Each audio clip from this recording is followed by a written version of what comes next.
हरे कृष्णा ज्योति माता जी दंड प्रणाम। हरे कृष्णा सुमिता माता जी दंड प्रणाम। दंड प्रणाम प्रियंका माता जी, दंड प्रणाम साधना माता जी, दंड प्रणाम स्मिता माता जी, दंड प्रणाम अशोक चावला प्रभु जी, दंड प्रणाम माता जी।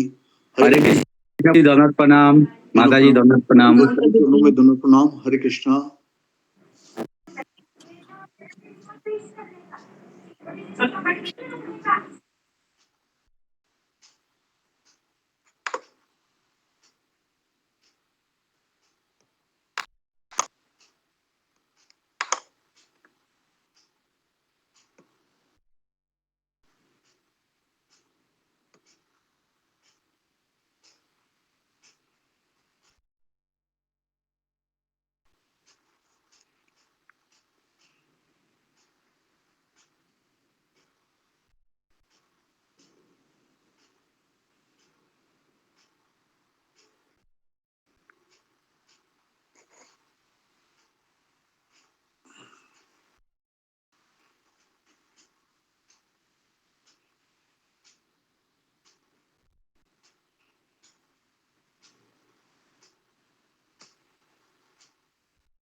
हरे कृष्णा सर्वतो प्रणाम। दंड प्रणाम कृष्णा। सभी भक्तों के चरणों में दंड प्रणाम। हरे कृष्णा प्रणाम। हरे कृष्ण प्रभु जी। हरे कृष्णा दंड प्रणाम। हरे कृष्ण प्रभु जी दंड प्रणाम। हरे कृष्ण माता जी दंड। सभी भक्तों को दंड प्रणाम। हरे कृष्णा। हरे कृष्णा के भक्तों को दंड प्रणाम। दंड प्रणाम माता जी दंड प्रणाम।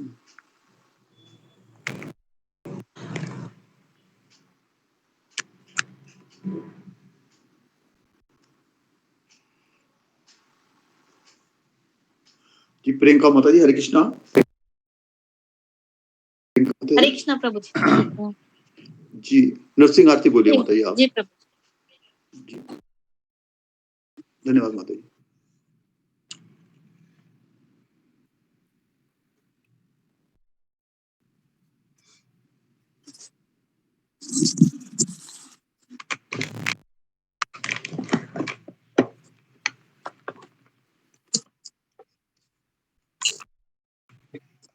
हरे कृष्णा सभी भक्तों को प्रणाम।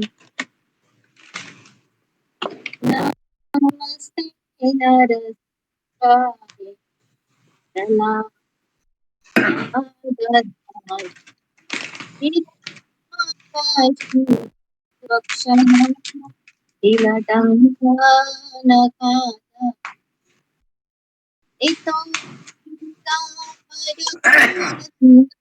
Eto ya tato nasinga bahira nasinga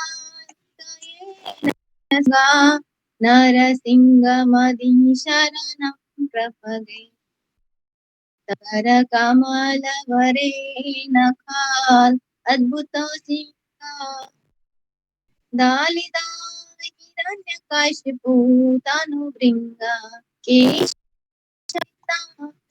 hari rupa जय जगदीश हरे जगदीश हरे जय नरसिंह देव नरसिंह जय नरसिंह देव जय प्रहलाद महाराज जय प्रहलाद महाराज जय जय प्रभुपाद जय जय प्रभुपाद जय गुरुदेव जय जय गुरुदेव। बहुत सुंदर माता जी धन्यवाद। आप 10 नाम अपराधी बोल दीजिएगा। जी प्रभु जी। हरे कृष्णा हरे कृष्णा सभी भक्तों को धन्यवाद प्रणाम। हरे कृष्णा। हरे कृष्णा शिव प्रभु जी दंडवत प्रणाम प्रभु दंडवत जी प्रणाम सभी भक्तों को। पहला, उन भक्तों की निंदा करना जिन्हें प्रचार के लिए अपना जीवन समर्पित कर दिया है प्रभु के। दूसरा, भगवान शिव या भगवान जैसे देवताओं के नामों का नाम के बार बार या उससे अलग मानना। तीसरा, आध्यात्मिक गुरु की अवज्ञा का उल्लंघन। चौथा, वैदिक शास्त्र के अनुसार में वैदिक शास्त्रों या शास्त्र के निर्देश करना। हरे कृष्णा के जाप के महिमा के एक काल्पनिक मानना। छठवा, भगवान के पवित्र नाम के कुछ व्याख्या करने के लिए। सातवां, पवित्र नाम के पाप पाप कर्म करना। आठवां, हरे कृष्णा के जाप को शुभ्र कर्मकांड में से एक मानना जो वेदों में गतिविधा कर्मकांड के रूप में प्रस्तुत किया गया है। नौवां, एक श्रद्धालु व्यक्ति को की महिमा के बारे में निर्देश देना। 10वां, पवित्र नाम के जप में पूर्ण विश्वास और इन्हें मानने पर इतने सारे निर्देश को समझने के बाद भी भौतिक बनाए रखना। जप करते समय असावधानी बरतना भी एक अपराध है। वैष्णव होने का दावा करने वाले प्रत्येक भक्तों को वंचित फलदायक शीघ्र प्राप्त करने के लिए इन अपराधों से बचना चाहिए। हरे कृष्णा। धन्यवाद। कुछ गलती हुई तो क्षमा करें। धन्यवाद माता जी, बहुत सुंदर, धन्यवाद। हरे कृष्णा सभी वैष्णव भक्तों को दंडवत प्रणाम। हरे कृष्णा हरे कृष्णा सभी भक्तों को दंडवत प्रणाम। मीनाक्षी राउत माता जी, हरे कृष्णा। हरे कृष्णा प्रभु जी दंडवत प्रणाम। हरे कृष्णा सभी भक्त दंडवत प्रणाम। सभी प्रभु जी दंडवत प्रणाम। सभी माता के दंडवत प्रणाम। प्लीज अपने अपने को म्यूट कर लीजिएगा। मीनाक्षी माता जी, धन्यवाद।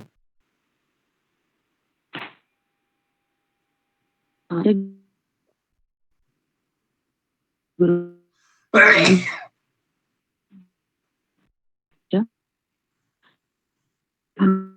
प्रभु जी कल आवाज नहीं आ रही प्रभु जी, मैं दोबारा ज्वाइन करूं? नहीं अब आ रही है माता जी, ठीक है। जी प्रभु जी कल गुरु जी ने बताया था कि चित्रकूट में जब राम जी और सीता मैया परनकुटी में रुके थे चित्रकूट में, तो वहां पे गुरु जी ने सबसे पहले था कि लक्ष्मण जी के मन में क्या विचार आए थे जब उन्होंने भरत जी को देखा था। तो लक्ष्मण जी यही आया था कि शायद लक्ष्मण जी का भरत जी का मन अभी भी नहीं भरा है राज्य से, तो यहाँ पे भी और वो मतलब राम जी को धनुष करने के लिए तैयार होने के लिए कहते हैं कि हमारे हैं वो आ रहे हैं। तो इसमें राम जी भरत जी को समझाते हैं और लक्ष्मण जी को समझाते हैं कि भरत है और भरत को मैं जानता हूँ कि उसको अगर इंद्र का राज्य भी दिया जाएगा तो भी वो उसे ठुकरा देगा। तो ऐसे समझाते हैं। और यहाँ पे मैंने मतलब एक शिक्षा वो करी है कि हमें कभी भी ऐसे देख के कुछ भी चीज को देख करके अपने ही कुछ भी वो मतलब नहीं करना, अनुमान नहीं लगाना चाहिए।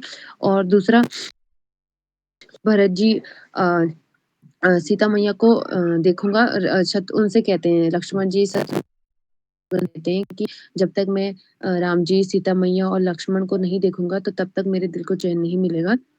तो यहाँ पे गुरुजी ने हमें बताया कि हमें अपने मन की बात को शेयर करने के लिए कोई भक्त चाहिए होता है अपने जीवन में, ताकि उससे हम अपनी हृदय की बात कर सके। लेकिन होनी चाहिए वो बैलेंस बातें होनी चाहिए, ज्यादा बातें नहीं होनी चाहिए, जिससे कि हम अपने मार्ग से जाए। यानी काफी बार गुरुजी बताते कि हमें भक्ति के बारे में या फिर सेशन में जो चीजें हुई है उसकी चाहिए, हमें घर की या भौतिक चीजों के बारे में बात नहीं करनी चाहिए।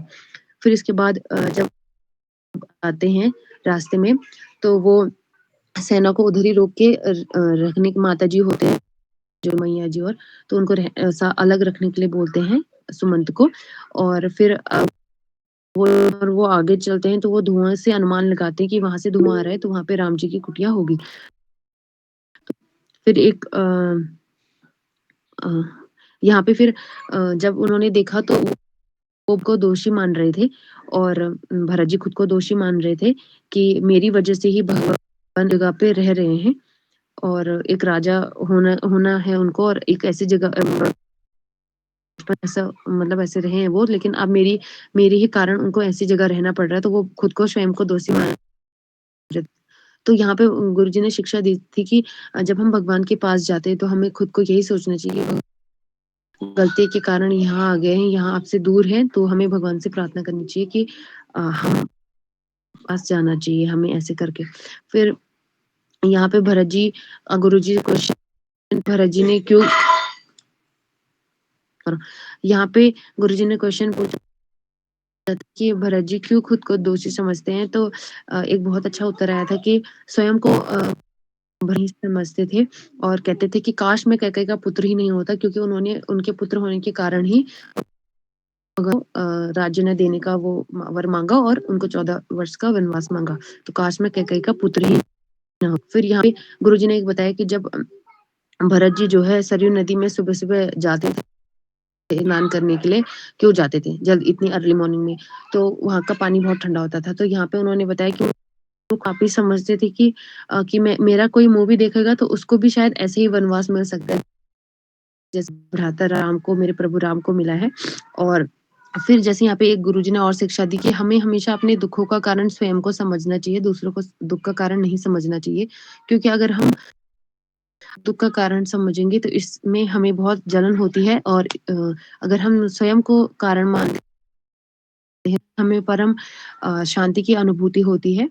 और इसमें आगे बताया था कि जब कैकेयी माता ने वनवास जाने के लिए बोला था तो उन्होंने बहुत ज्यादा उन पे अत्याचार भी किया था। जैसे उन्होंने कहा था कि आप 14 वर्ष के वनवास में कहीं नगर में नहीं जा सकते हैं, और दूसरा कि आपने जो ये राजसी वस्त्र धारण किए तो इनको भी पहन के आपको नहीं जाना चाहिए, ऋषि मुनियों की तरह आपको जाना चाहिए।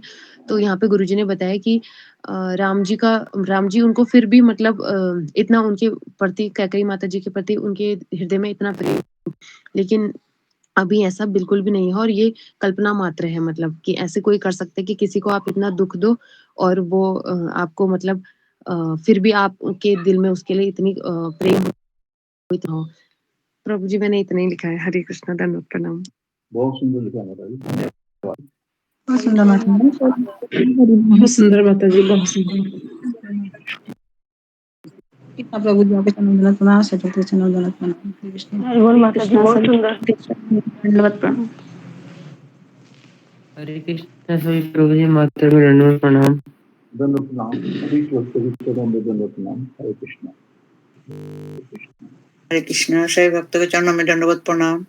दंडवत प्रणाम माता जी, प्रणाम सब प्रभु जी प्रणाम। दंडवत प्रणाम, दंडवत प्रणाम। प्रभु जी हरे कृष्ण, प्रभु जी दंडवत प्रणाम में कीर्तन करते हैं। जी जी जी जरूर माता जी, निकी और पूछो जरूर दीजिए। प्रभु जी मैंने करताल लिखा।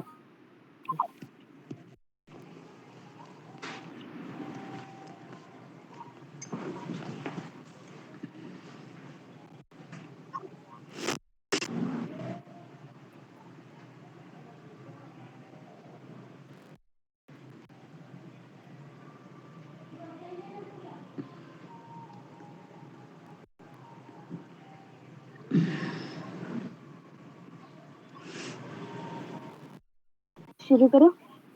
जी जी माता जी जरूर।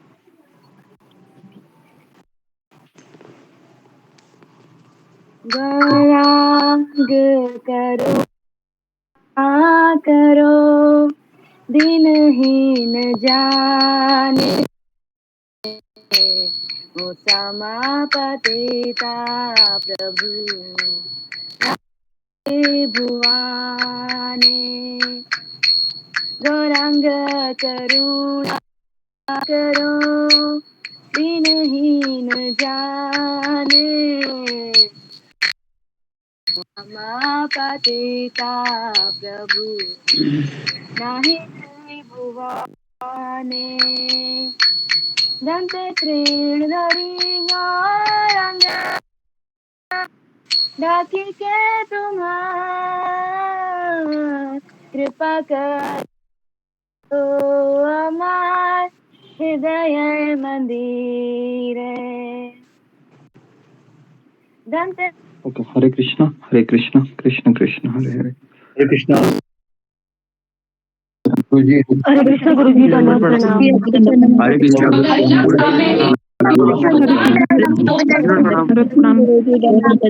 हरे कृष्णा सभी भक्तों को कृष्णा दंडवत गुरुजी दंडवत प्रणाम। दंडवत प्रणाम। ठीक है। हरे कृष्णा जी। तो हम जी आगे बढ़ते हैं। ओम अज्ञान ओम अज्ञानतिमिरान्धस्य ज्ञानाञ्जनशलाकया चक्षुरुन्मिलितं येन तस्मै श्रीगुरवे नमः।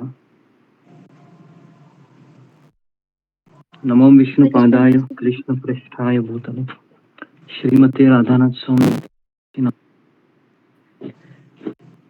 नमो विष्णुपदाय कृष्णप्रेष्ठाय भूतले मते भक्ति वेदांत स्वामी इति नामिने नमस्ते सरस्वती देवे गौरवाणी निर्विशेष शून्यवादी पाश्चात्य देश तारिणे हे कृष्ण करुणा सिंधु दीन बंधु जगतपते गोपेश गोपिकांत राधा कांता नमोस्तुते तप्त कांचन गौरांगी राधे वृंदावनेश्वरी वृषभानुसुते देवी प्रणमामि हरिप्रिये वाञ्छाकल्पच कृपा सिन्धुभ्येव च पतितानां पावनेभ्यो वैष्णवेभ्यो नमो नमः। श्री कृष्ण चैतन्य प्रभु नित्यानंद श्री अद्वैताधर श्रीवासादि गौर भक्त वृंद। कृष्ण हरे कृष्ण कृष्ण कृष्ण हरे हरे हरे राम राम राम हरे हरे। हरे कृष्ण गुरुजी दंडवत प्रणाम। हरे कृष्ण हरे सेवा। कृष्ण गुरुजी दंडवत प्रणाम। सभी भक्तों को चरणों में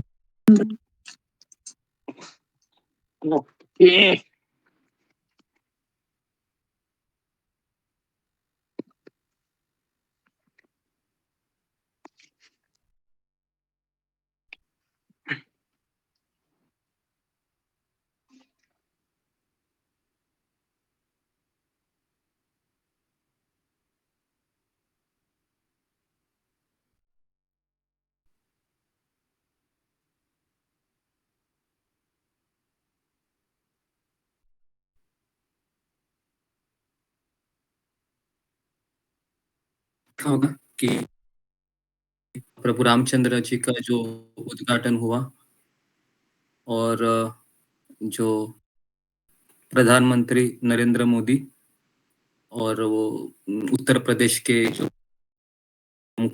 उनका नाम है योगी जी, तो और भी आरएसएस के भी कोई थे और तो आप सबने उनको देखा होगा। आपने राम जी का विग्रह भी अल्लाह नाम दिया है उन्होंने, बराबर है। तो जी, तो ये बहुत ही अच्छा अवसर है। एक तरीके से बहुत लोग वहां पर गए हैं। कहाँ पर? अयोध्या में है ना? अयोध्या में बहुत लोग गए हैं।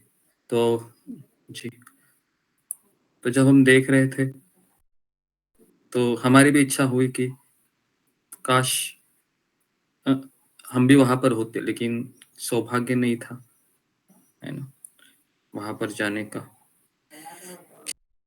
ठीक, तो उसमें वो बता रहे थे कि 500 साल लगे इस आज के दिन को देखने के लिए, है ना। कई भक्तों ने उसमें प्रार्थनाएं की थी। तो श्री रामचंद्र कृपा मन, ओके, तो ये भजन में गाता हूँ। श्री रामचंद्र कृपालु भजन जी। तो ओके, तो इस भजन को मैं गाने का प्रयास करता हूँ।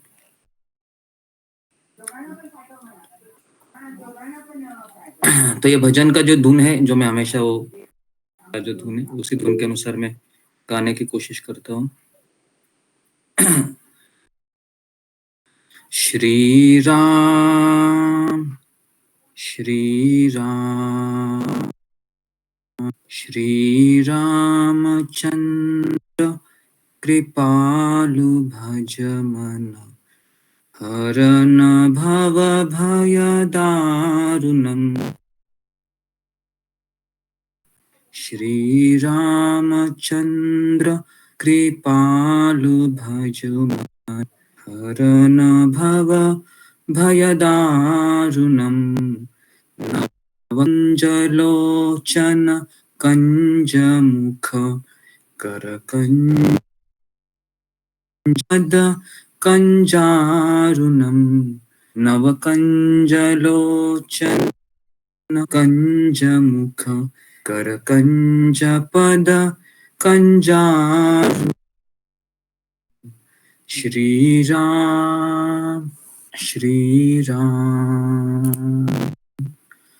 कंदर्प अगणित अमित छवि नवनील नीरद सुंदरम पठितमानहु तडित रुचि शुचि नौमि जनक सुतावरम कंदर्प अमित छवि नवनील नीरद सुंदरम पटपीतमानहु तडित रुचि नौमि जनक सुतावरम श्री रामचंद्र कृपा भजुमन हरन भव भयदारुणम् श्री राम श्री राम भजु दीन बंधु देश दानव दैत्य वंश निकंद रघुनंदानंद कंद कौशल चंद दशरथ नंदनम भजु दीनबंधु दिनेश दानव दैत्य वंशिनी कंदनम रघुनंदानंद कंद कौशल चंद दशरथनंदनम श्री रामचंद्र कृपालु भजुमन हरन भव भयदारुणम् शिर मुकुट कुंडल तिलक चारु उदारु विभूषणम् आजानुभुज शरचाप धर संग्राम जित खरदूषणम् शिरमुकुट कुंडल तिलक चारु उदारु अंग विभूषणम् आजानुभुज शरचाप धर संग्राम जित खरदूषणम् श्री रामचंद्र कृपालु भजुमन हरन भव भयदारुणम् इति वदति तुलसीदास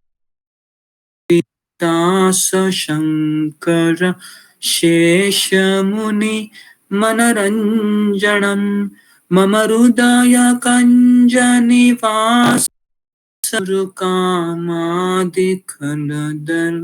गंजनम् इति वदति तुलसीदास शंकर शेष मुनि मनरंजनम् हृदय कंज निवास कुरु कामादिखल दलगंजनम् श्री रामचंद्र कृपालु भजुमन हरन भव भयदारुणम् श्री राम श्री राम। ओके, हरे कृष्णा। बहुत सुंदर गुरु जी, बहुत सुंदर, धन्यवाद। हरे कृष्णा हरि बोल हरि हरे कृष्णा गुरु जी दंडवत प्रणाम। हरे कृष्ण। आगे बढ़ते हैं। क्या है वो खाना है क्या तो सब लोग माइक को बंद कीजिए। किसका माइक चालू है? प्रियंका तिवारी, पता नहीं। रंजना माता जी, आप माइक को बंद कीजिए।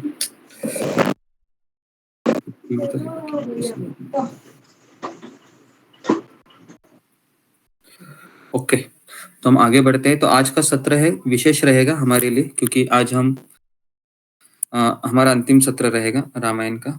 और हम कल अगर हमको एक आपकी इच्छा है कि केवट का प्रसंग ले लूं, तो कल मैं केवट का प्रसंग लेता हूँ और फिर हम हमारे भगवद गीता के तीसरे अध्याय पे हम प्रवेश करेंगे। ठीक है जी। तो ओके, तो आज हम जो हमारा अंतिम पड़ाव था कि भरत जी है वह प्रभु रामचंद्र के सामने सभा में प्रस्ताव में, और हम देखेंगे कि किस तरह से इस प्रस्ताव का निष्कर्ष निकलता है। हम शिक्षा भी ग्रहण करेंगे।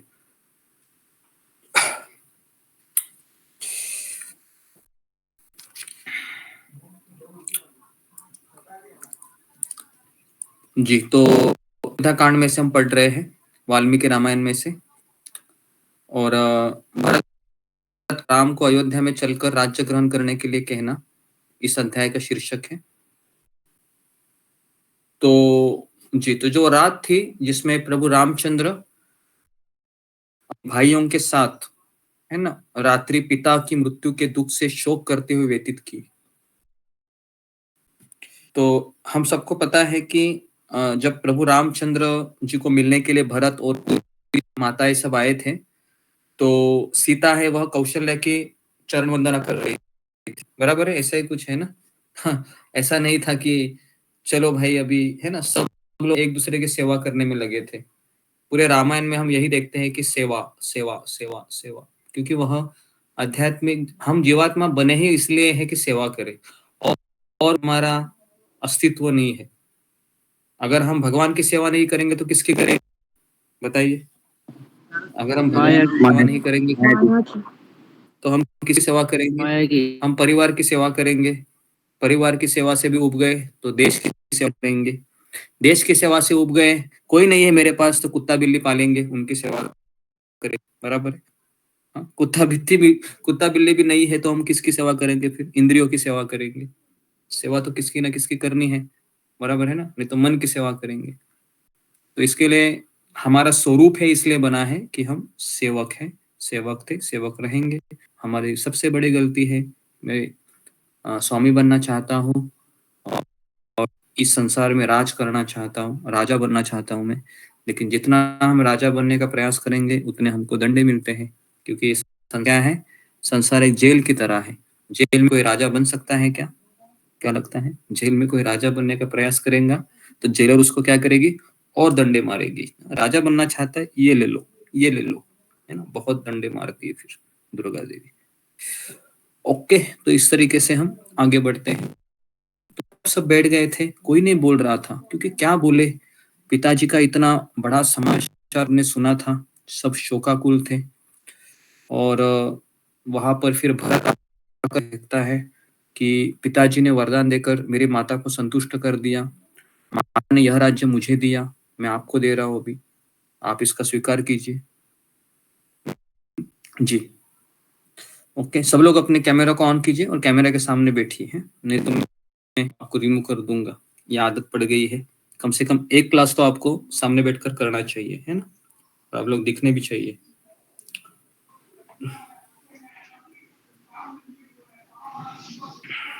नहीं तो एक गंदी आदत हो जाती है ना। किसी का माइक चालू है तो माइक को बंद कीजिए।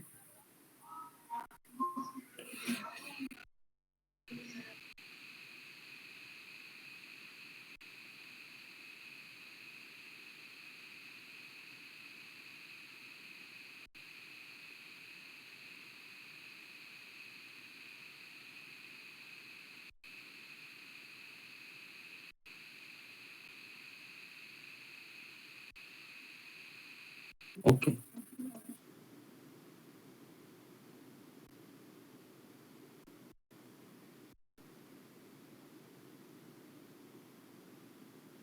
इस विशाल राजखंड को संभालना आपकी सेवा दूसरे। तो ऐसे कई विचार है वह अपने भाई के सामने रखते हैं, है ना। और फिर भरत की पुनः राम से अयोध्या लौटने के लिए प्रार्थना करते हैं। अभी तो सर्वशक्तिमान महात्मा श्री राम एक मुहूर्त तक छोटे भाई भरत से पिता की आज्ञा का पालन कराने के उद्देश्य से अर्थयुक्त वचन कहकर चुप हो गए। एक मुहूर्त मतलब कितना समय होता है, आप सबको पता होना चाहिए। एक मुहूर्त में कितना समय होता है? मुहूर्त, एक मुहूर्त में 40 मिनट 40 मिनट होते हैं एक मुहूर्त में। जी जी। सब लोग 40 मिनट होते हैं। जैसे खटवांग राजा को कहा था ना 48 कितना मिनट होते हैं? 48। ओके, 48 40 48 8 मिनट एक्स्ट्रा ऐड हो गए जी। तो पिता की आज्ञा का पालन कराने के लिए 40 मिनट सुन रहे। भगवत गीता भगवान ने कितने घंटे में कही थी अर्जुन को? कितने घंटे में कही? 2 घंटा, 4 घंटा, 1 घंटा, 1 घंटा, 45 minute 40 minute, 35 minute 45 minute. Okay, तो 45 मिनट का विशेष महत्व है लगता है, क्योंकि यहाँ पर भरत जी भी 45 मिनट ही बोलते हैं अपने भाई राम से, और चुप करके सुन रहे थे। कौन? प्रभु रामचंद्र, है ना। तो ऐसा अर्थयुक्त वचन कहकर जब श्री राम चुप हो गए, रामचंद्र चुप हो गए, है ना, अपने छोटे भाई भरत से पिता की आज्ञा पालन कराने के लिए कह रहे तुम करो, है ना। पिताजी की मुझे आज्ञा है कि जंगल में रहो, तुमको आज्ञा दी पूरी में रहो, तो हमें पिताजी की आज्ञा का पालन करना चाहिए। तो धर्मात्मा मंदाकिनी के तट पर धर्मात्मा राम से यह विचित्र बात कही कि रघुवीर, इस जगत में जैसे वैसा दूसरा कौन हो सकता है? कौन हो सकता है ना। तो कोई भी दुख आपको व्यथित नहीं कर सकता, कितनी ही प्रिय ना हो, आपको हर्षोत्फुल्ल नहीं कर सकता। वृद्ध पुरुषों के सम्माननीय होकर भी आप उनके संदेह की बातें पूछते हैं। जैसे मरे हुए जीव का अपने शरीर आदि से कोई संबंध नहीं है, उसी प्रकार जीते जी भी वह उनके संबंध से रहित है। जैसे वस्तु के अभाव में उसके प्रति राग द्वेष नहीं होता, वैसे ही उसके रहने पर भी मनुष्य को राग द्वेष चाहिए। तो भरत जी ये सब प्रार्थना कर रहे हैं कि जिससे आपके समान आत्मा और अनात्मा का ज्ञान है, वही संकट में पड़ने पर भी विषाद नहीं कर सकता। विषाद का अर्थ है कि शोक करना, है ना। तो मैं धर्म के बंधन में बंधा हूं, इसलिए इस पाप करने वाली एवं दंडनीय माता को मैं कठोर दंड देकर मार नहीं डालता। तो ये सब चीजें हैं ना, भरत जी अपने भाई से वापस कह रहे हैं कि धर्मज्ञ रघुनंदन, कौन ऐसा मनुष्य है जो धर्म करते हुए भी स्त्री का करने की इच्छा से अर्थ से हीन कुत्सित कर्म कर सकता है। कई मैं, पिताजी, बंधु बांधव तथा राष्ट्र की प्रजा, इन सबकी रक्षा के लिए आप मेरी प्रार्थना स्वीकार करें।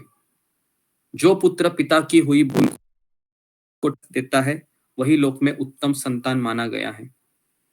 कहा वनवास और कहा शर्म, कहा जटाधारण और कहा प्रजा का पालन। तो ये सब मैं कर्म नहीं कर सकता। तो इस तरीके से भरत जी है वो बार बार अपने भाई को समझा रहे थे कि मैं शास्त्र ज्ञान और जन्मजात अवस्था दोनों की दृष्टि से बालक हूं, फिर आपके रहते हुए मैं इस अयोध्या का पालन कैसे करूंगा? बुद्धिहीन हूं, बालक हूं, मेरे स्थान आपसे बहुत छोटा है, अतः मैं आपके बिना जीवन धारण भी नहीं कर सकता, राज्य का पालन तो दूर की बात है।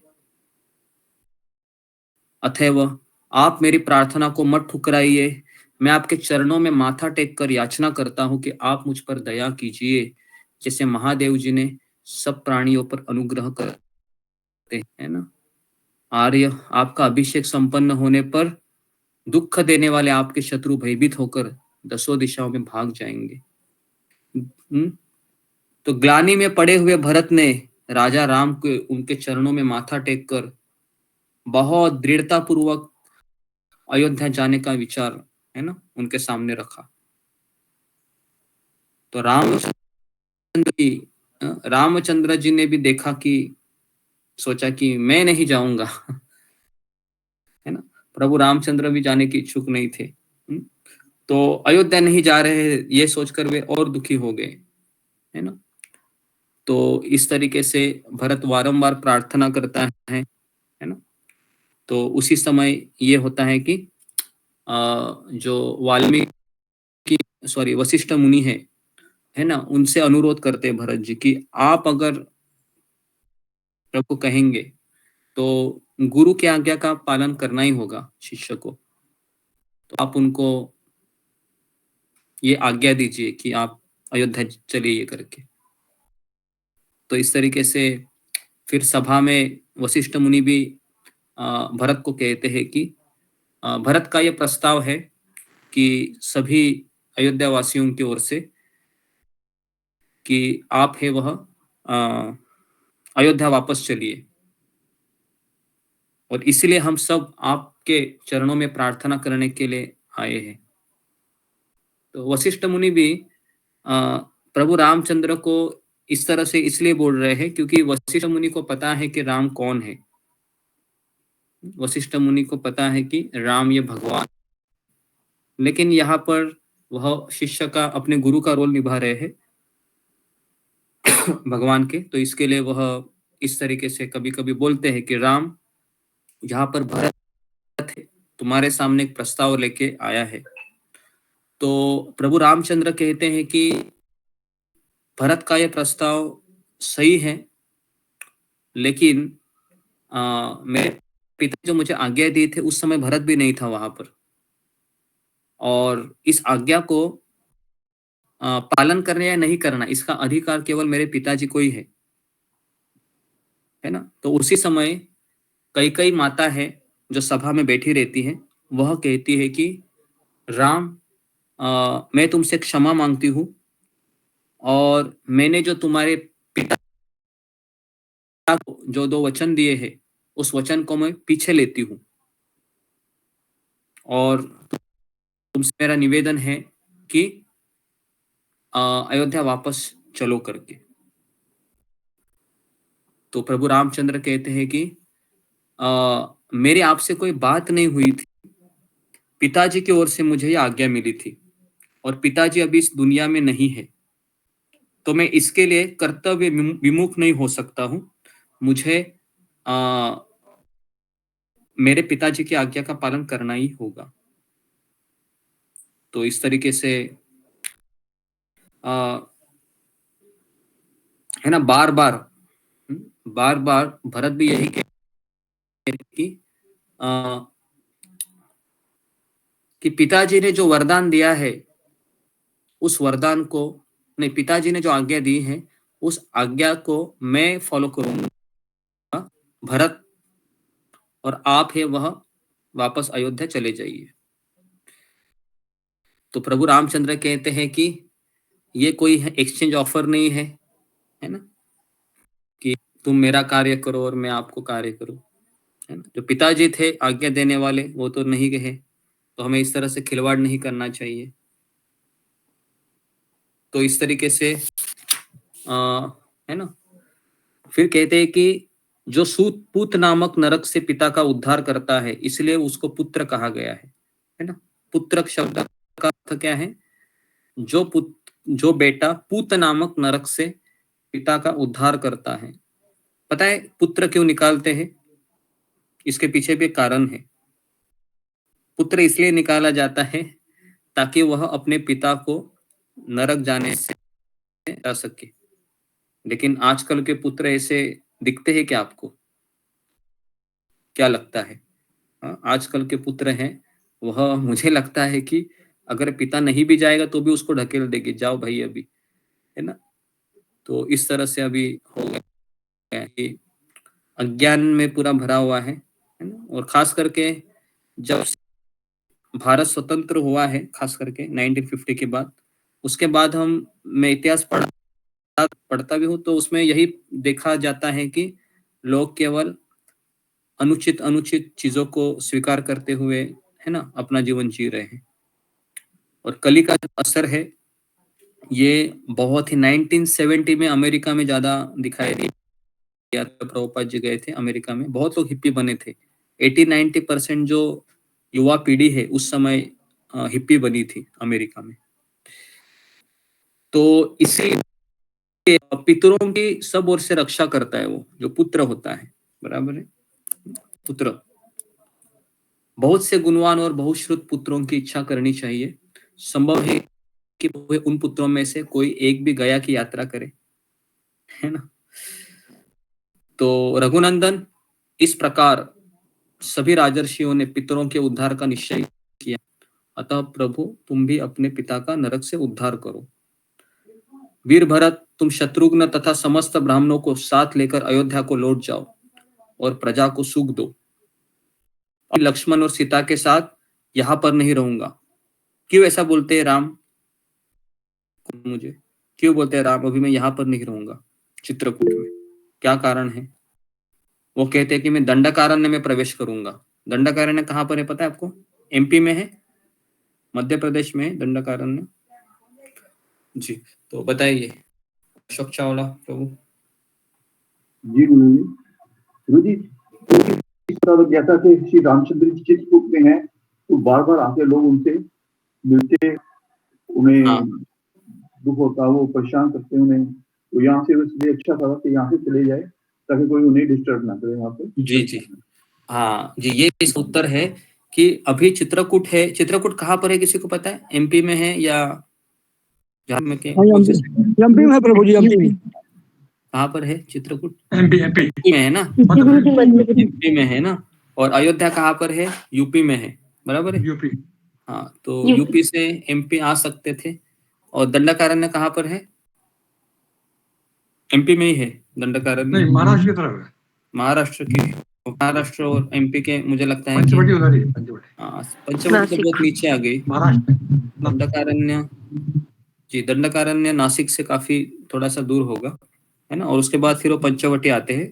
मुझे 10 साल वो दंडकारण्य में रहते हैं, और अंतिम कुछ 2-3 साल है वह नासिक में रहते हैं, पंचवटी में। और वहीं पर रावण आता है, केवल 1 साल बचा होता है उस समय, ठीक है। तो इस तरीके से भरत जी को कह रहे हैं कि मैं अभी यहीं पर नहीं रहूंगा, दंडकारण्य में चला जाऊंगा। भरत, तुम स्वयं मनुष्य के राजा बनो और मैं जंगली पशुओं का सम्राट बनूंगा। कौन ऐसा कहते हैं? प्रभु रामचंद्र कहते हैं कि मैं जंगली पशुओं का सम्राट बनूंगा, तुम मनुष्य के राजा बनो, बराबर है। और तुम अभी अयोध्या को जाओ और मैं भी दंडक वन में प्रवेश करता हूँ। और इस तरीके से भरत सूर्य की प्रभा को तिरोहित कर, है ना, ये छत्र तुम्हारे मस्तक पर शीतल छाया करेगा, है ना। तो इस तरीके से बार बार प्रभु रामचंद्र भी भरत को यही कहते हैं कि तुम चले जाओ। तो रामचंद्र जी की इस तरीके से, है ना, बातें सुनकर एक महर्षि होता है, उसका नाम होता है जाबाली, है ना। तो वह मायावाद वहां पर बताता है। तो प्रभु रामचंद्र बहुत गुस्सा करते हैं और कहते हैं कि ये सब चीजें है ना, ये सब चीजें हम नास्तिक तत्व ज्ञान है ये, तो आप इसको मेरे सामने मत लाइए, आप नास्तिकों जैसी बातें मत कहिए, है ना। तो बहुत जोर से डांटे वो जाम्बाली ऋषि को। तो महर्षि जाम्बाली की यह जानते थे कि इस लोक में प्राणियों का परलोक में जाना और आना होता रहता है। तो जगदीश्वर, इस समय तुम्हें लौटाने की इच्छा से ही मैंने ये बात कही नास्तिकतापूर्ण, क्योंकि मेरा लाभ किसमें है? आप वापस अयोध्या चलिए, उसके लिए मैं नास्तिक बनना भी चाहूंगा, इसके लिए मैंने कहा, जाम्बाली कहते। तो जी, तो इस तरीके से ये जो जी, तो फिर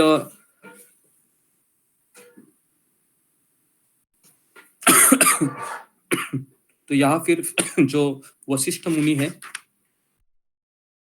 वशिष्ठ जी का सृष्टि परंपरा के साथ इक्ष्वाकुल की परंपरा बताकर राज्याभिषेक का औचित्य सिद्ध करना और राम से राज्य ग्रहण करने के लिए कहना। तो अभी वशिष्ठ मुनि भी कहती है, वशिष्ठ मुनि फिर पूरा उनको ये बताते हैं। तो मैं आपको शॉर्ट में बताता हूँ कि जल के भीतर पृथ्वी का निर्माण हुआ और फिर देवताओं के साथ स्वयंभू ब्रह्मा प्रकट हो गए और फिर कहते हैं कि ब्रह्मा जी से मरीच और मरीचि के पुत्र कश्यप हुए, विवस्वान का जन्म हुआ और विवस्वान के पुत्र साक्षात मनु हुए, पहले प्रजापति, और मनु से फिर इस पृथ्वी का राज्य इक्ष्वाकु को दिया जो अयोध्या का पहला राजा है।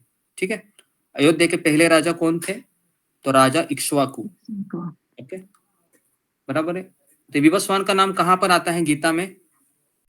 4.1 चौथे अध्याय में आता है। इमं विवस्वते प्रोक्तम अहम अव्ययम, है ना, ऐसा एक श्लोक कहते हैं, इमं विवस्वते प्रोक्तम अहम अव्ययम, है ना। और उसमें ये कहते हैं कि इक्ष्वाकु का भी नाम आता है ना। ये गुरु शिष्य परंपरा है।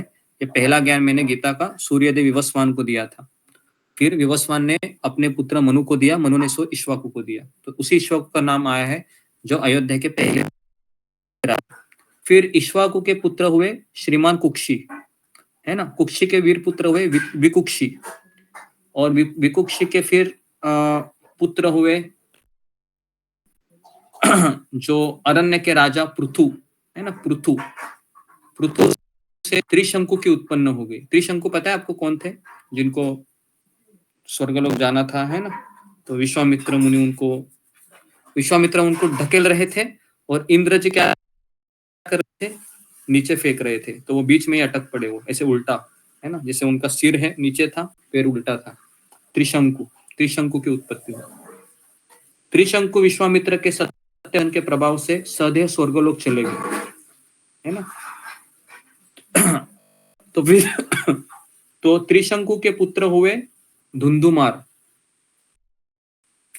के पुत्र हुए युवनाश्व और फिर मंधाता के महान तेजस्वी पुत्र हुए सुसंधि। तो इस तरीके से वो परंपरा कहते हुए वह है कि फिर असित की 2 पत्नियां गर्भवती हुई। पहले पुत्र का नाम हुआ चवन मुनि, जिससे वो नाम आता है ना च्यवनप्राश। च्यवनप्राश कहाँ से आया? ये च्यवन मुनि है ना, से च्यवनप्राश। तो दूसरी रानी ने फिर सौत के गर्भ का विनाश करने के लिए उसे जहर दे दिया। तो बेसिकली हम जब ये चीजें सोचते हैं ना, तो पता चलता है कि उस समय भी ऐसे लोग। चित्रकेतु महाराज को कितनी पत्नियां थी? चित्रकेतु महाराज को 1 करोड़ थी ना, सुना है क्या? नहीं भूल गए, 1 कोटि पत्नियां थी, बराबर है। लेकिन सबसे ज्यादा ध्यान चित्रराज किसको देते थे? वो क्या उसका नाम था, जो उसकी जो पत्नी थी, जिसको वो अंगिरा मुनि है ना, वो फल खिलाते हैं। किसी को याद है उसका नाम? जो हर्ष शोक की माँ थी, मुझे भी याद नहीं आ रहा है। ओके, तो जितने भी ये 1 करोड़ रानियां थी ना, ये फिर देखा कि मेरे पति है, इसी को ध्यान दे रहे, तो सबने प्लान किया कि इसको जहर खिलाते। किसको? उसके पुत्र को, बराबर है ना। तो मतलब ऐसे मेंटालिटी तब भी थी, बराबर है, उस साथ थे। तो ईर्षा ये बहुत प्रबल गुण होता है। एक बार स्त्री के मन में प्रवेश की ईर्षा, तो उस ईर्षा का भयंकर स्वरूप ऐसा होता है कि वो किसी की जान भी ले सकती है। इतिहास में कई ऐसे उदाहरण हैं। तो ओके, तो इस तरीके से राजा असित की कालिंदी नाम की पत्नी हुई और फिर इस तरीके से धीरे धीरे अंशुमान के पुत्र दिलीप के पुत्र भगीरथ ने कुकुस्थ को जन्म दिया, है ना। फिर कुकुस्थ के पुत्र रघु हुए, जिनसे उस वंश को लोग राघव कहते हैं।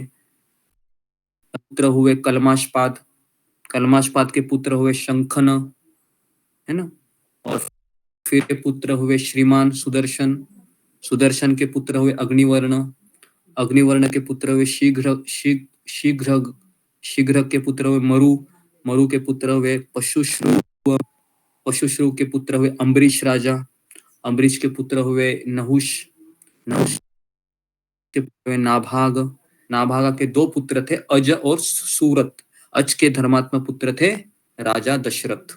समझ में आया? तो पूरी उन्होंने वंशावली बताई, पूरी। किसने किसने बताया? वशिष्ठ ऋषि ने, है ना, पूरी वंशावली। बराबर है? क्या आप ये वंशावली बोल सकते हैं मेरे पिताजी के ये है, इनके पिताजी ये है, इनके पिताजी ये पिताजी, है ना? कहाँ तक पहुंचेंगे हम? कहाँ तक पहुंचेंगे? सोचिए जरा। परदादा 3 पीढ़ी 4 पीढ़ी तक मैक्सिमम, उसके बाद तो पता नहीं। हाँ, थोड़ा सा भूल जाते हैं सब, है ना? 3 पीढ़ी 4 पीढ़ी तक ही सीमित होते हैं हम, तो है ना। तो इस तरीके से यहाँ पर फिर वशिष्ठ मुनि कहते हैं कि दशरथ के ज्येष्ठ पुत्र तुम हो, जो अयोध्या का राज्य तुम्हारा है उसे ग्रहण करो, इसकी देखभाल करते रहो। समस्त इक्ष्वाकु वंशियों के यहाँ ज्येष्ठ पुत्र ही राजा होता आया है, ज्येष्ठ होते हुए छोटा पुत्र राजा नहीं हो सकता, ज्येष्ठ पुत्र का ही राजा के पद पर अभिषेक होता है। महायशस्वी राम रघुवंशियों का जो अपना सनातन कुल धर्म है उसको तुम नष्ट न करो, है ना। तो इस तरीके से वशिष्ठ जी की बातें, है ना, राम सुनते हैं। उस समय राजपुरोहित वशिष्ठ ने ऐसी बातें कहकर राम से दूसरी धर्मयुक्त बातें कही। रघुनंदन, रघुनंदन, इस संसार में उत्पन्न हुए पुरुष के 3 गुरु होते हैं, ये रामायण कहते हैं। हाँ क्या? ठीक है, 3 गुरु होते हैं। पहले है आध्यात्मिक गुरु, आचार्य कहते हैं, दूसरे हैं पिता, और तीसरी है माता। बराबर है? माता और पिता, इनका पहला रोल। गुरु के पास कब जाता है? वो बड़ा होने के बाद जाता है ना, या माँ के पेट से आने के देते हैं। ऐसा तो नहीं होता है ना कि माँ के पेट से बच्चा आया, ले लो अभी गुरु, संभालो इसको, ऐसा नहीं होता है। तो पहले माता उसको शिक्षण देती है और फिर पिताजी शिक्षण देते हैं, है ना। इस तरीके से होता है। तो पिता पुरुष के शरीर को उत्पन्न करता है, इसलिए गुरु है।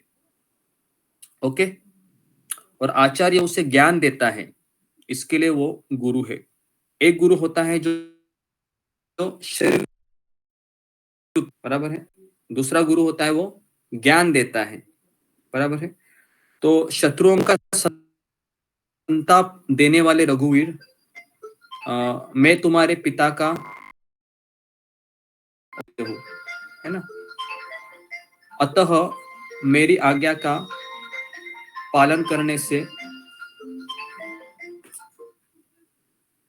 मेरी आज्ञा का पालन करने से तुम सत्पुरुषों के पद का त्याग करने वाले नहीं समझ जाओगे, नहीं समझे जाओगे।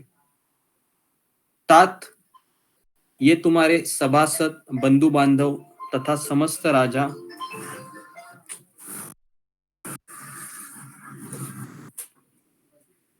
राजा पधारे हुए हैं, प्रति धर्मानुकाल बर्ताव करने से भी तुम्हारे द्वारा सन्मार्ग का उल्लंघन नहीं होता। तो बार बार है यहाँ पर सत्य धर्म कहते हुए वशिष्ठ मुनि राम को समझा रहे थे, लेकिन साक्षात गुरु वशिष्ठ के मधुर वचनों में जब इस प्रकार कहा, तब साक्षात राघवेंद्र ने वहां बैठे हुए उत्तर दिया। तो आप सुनना चाहोगे अभी राम क्या कहते हैं, ये सुनिए, है ना, अपने गुरु को। ये भी सुनने जैसा है। राम कहते हैं कि माता और पिता पुत्र के प्रति जो सर्वदा स्नेहपूर्ण बर्ताव करते हैं, है ना, उनको खाद्य पदार्थ देते हैं, उनको अच्छे बिछौने पर सुलाते हैं, उपटन आदि लगाते हैं, मीठी बातें करते हैं, तो माता और पिता का जो उपकार किया है उसका बदला सहज ही नहीं चुकाया जा सकता। ऐसा कौन कह रहे हैं? ऐसे प्रभु रामचंद्र कह रहे हैं। लेकिन मैं वापस कह रहा हूं कि रामायण की ये बातें हैं, ये धर्मशास्त्र के आधार पर है, लेकिन भागवत और गीता में जो बातें हैं वो भक्ति शास्त्र के आधार पर है। तो इसलिए हमारा जो गौड़ीय परंपरा का जो ग्रंथ है वो कौन सा है? चैतन्य चरितामृत है, भागवत है और गीता है। लेकिन रामायण में ऐसी बातें ज्यादा है, जैसे अभी प्रभु रामचंद्र है, किसके आज्ञा से कौन सा धर्म निभाए? पितृधर्म, बराबर है? पितृधर्म निभाया ना, बराबर है। और भरत कौन सा धर्म निभाया? बंधु धर्म, एक तरीके से भ्रातृधर्म, भाई की आज्ञा का पालन कर रहे हैं, है ना। सीता माता कौन सी धर्म दिखाती है? पति धर्म, बराबर है। इसको वहां पर ज्यादा फोकस किया गया है। ओके, तो इसके लिए जब लोग रामायण पढ़ते हैं तो वो क्या अपने पुत्र को कहते हैं कि राम ने देखो पिता की आज्ञा का पालन किया और तुम मूर्ख मेरा कहना नहीं मानते हो, बराबर है। तो वह रामायण का वो स्लोगन देते हैं, है ना। लेकिन ये स्लोगन देने से पहले वो दशरथ महाराज भी बहुत, है ना, वीर थे, प्रतापी थे, बराबर है। भरत के साधारण भाई था, सीता के साधारण पत्नी थी, ये भी तो सवाल आते हैं बहुत सारे। तो इसके लिए कलयुग का शास्त्र है श्रीमद् भागवत, और रामायण है ये एक नैतिक विचार है, पारिवारिक विचार, इसमें फोकस करता है। तो इसके लिए ये जब मैं डायलॉग आपको बता रहा हूं तो इसको आप ये मत लीजिए कि यही शिक्षा है, ये शिक्षा नहीं है। शिक्षा असली ये है कि सवय पुंसाम परो धर्मो यतो भक्तिर अधोक्षजे, जो भागवतम की शिक्षा है। कि भागवतम ये 3 गुणों से ऊपर है, रामायण ये 3 गुणों के अधीन ही है, क्योंकि यहाँ पर स्वर्गलोक की बातें होती है ना। वाल्मीकि रामायण स्वयं स्वर्ग की बातें करते हैं, बराबर के नहीं? हमने पढ़ा कि नहीं? स्वर्गलोक से दशरथ महाराज देख रहे हैं, वैकुंठ लोक की कई बातें नहीं यहाँ पर वाल्मीकि रामायण में, लेकिन एक आदर्श है कि कैसे हमको जीना चाहिए। ओके, तो मेरे जन्मदाता पिता महाराज दशरथ ने मुझे जो आज्ञा दी है वो मिथ्या नहीं है। तो यहाँ पर रामायण में हम देखते हैं कि गुरु की आज्ञा से भी किसके आज्ञा को प्रोमिनेंट दिया गया है? पिता के। तो इसको आप समझ जाइए। लेकिन भागवत कहता है कि सबसे बड़ी आज्ञा कौन सी है? तो गुरु की आज्ञा। तो थोड़ा सा इसमें डिफरेंस है। तो रामचंद्र जी के ऐसा कहने पर चौड़ी छाती वाले भरत जी का मन बहुत दुखी हुआ। वे पास ही बैठे हुए सुत सुमंत्र से बोले, सारथी आप इस वेदी पर शीघ्र ही बहुत से कुश बिछा दीजिए। अभी जब तक आर्य मुझ पर प्रसन्न नहीं होंगे ना, तब तक मैं यही इनके पास बैठ जाऊंगा, है ना। और जैसे महाजन के द्वारा निर्धन किया हुआ ब्राह्मण उसके घर के दरवाजे पर मुंह ढककर बिना खाए पिए पड़ा रहता है ना, मैं उसी प्रकार यहाँ पर बैठकर उपवास करूंगा और कुटिया के सामने लेट जाऊंगा। जब तक मेरी बात नहीं मानेंगे ना ये, तब तक मैं अयोध्या भी नहीं जाऊंगा, मैं इसी तरह से पड़ा रहूंगा। अभी यह जब सुनते हैं सुमंत्र, तो रामचंद्र जी का मुंह ताकने लगे, क्योंकि रामचंद्र जी भी उधर ही थे, है ना। तो उन्हें इस अवस्था में देख भरत के मन में बड़ा दुख हुआ और वे स्वयं ही कुश की चटाई बिछाकर जमीन पर बैठ गए। तब महातेजस्वी श्री राम ने उनसे कहा, तात भरत, मैं तुम्हारी क्या बुराई करता हूं जो मेरे आगे तुम धरना दोगे? मैंने क्या बिगाड़ा है तुम्हारा? क्यों तुम मेरे सामने इस तरह से कर रहे हो, है ना। तो रघुनंदन, इस कठोर व्रत का परित्याग करके उठो और शीघ्र ही अयोध्यापुरी को जाओ, शीघ्र ही अयोध्यापुरी को जाओ। यह सुनकर भरत वहां बैठे बैठे सब और दृष्टि डालकर नगर और जनपद के लोगों से बोले, आप लोग भैया को क्यों नहीं समझाते हो? तो भरत जी भी बोल रहे हैं, अभी क्या मैं अकेला ही बोलूं क्या? आप लोग क्यों नहीं बोल रहे हैं? ऐसा होता है घर में भी। मैं अकेला ही बोलूं क्या? अरे आप लोग के मुंह देख रहे हैं क्या? आपको नहीं क्या? जी, तो इस तरह से एक तरीके से भरत जी भी अयोध्या वासियों को कह रहे कि मैं ही समझा रहा हूँ राम को, वशिष्ठ मुनि ने समझाया और आप लोग यहाँ पर केवल तमाशा देख रहे हैं। एक तरीके से कुछ बोलो भाई। तब नगर और जनपद के लोग महात्मा भरत से बोले, हम जानते हैं कि रामचंद्र जी के प्रति आप रघुकुल तिलक भरत जी ठीक कहते हैं, परंतु ये महाभाग रामचंद्र जी भी पिता की आज्ञा के पालन करते हैं, इसलिए ये भी ठीक है ना? अतएव हम इन्हें सहसा उस ओर से लौटाने में असमर्थ हैं। तो राम ने भरत से कहा, भरत, धर्म पर दृष्टि रखने वाले इस कथन को सुनो और समझो। रघुनंदन, मेरी और इनकी दोनों बातों को सुनकर विचार करो, शीघ्र उठो और मेरा और जल का स्पर्श करो। और तुरंत भरे हो गए, क्योंकि भरत क्या किए थे, उधर ही ऐसे कुछ का बिछौना डालकर ऐसे बैठ गए, बोलते मैं नहीं जाऊंगा। जैसे कभी कभी बच्चा है ना, माँ के सामने जिद करता है, नहीं मुझे पहले खिलौना दे दो, तो पहले चॉकलेट दे दो तभी उठूंगा। तो वैसे ही भरत है अपने बड़े भाई के सामने जिद करने के लिए बैठ गए थे, लेकिन जब प्रभु राम ने कहा कि उठो करके, तो भरत तुरंत उठ जाते हैं। और फिर मेरे सभासद और मंत्री सब लोग सुने, है ना, न तो मैंने पिताजी से राज्य मांगा था, न माता ही कभी इसके लिए कुछ कहा था मैंने। साथ ही रामचंद्र जी के वनवास में भी मेरी कोई सम्मति नहीं थी। फिर भी यदि इनके लिए पिताजी का आज्ञा का पालन करना और वन में रहना अनिवार्य है, तो इनके बदले मैं 14 वर्ष तक वन में निवास करूंगा। किसके बदले? मेरे भाई राम के बदले, क्योंकि पिता की आज्ञा यही थी ना, 14 साल का वनवास करो। तो मेरे भाई राम करे या मैं करूं, एक ही है।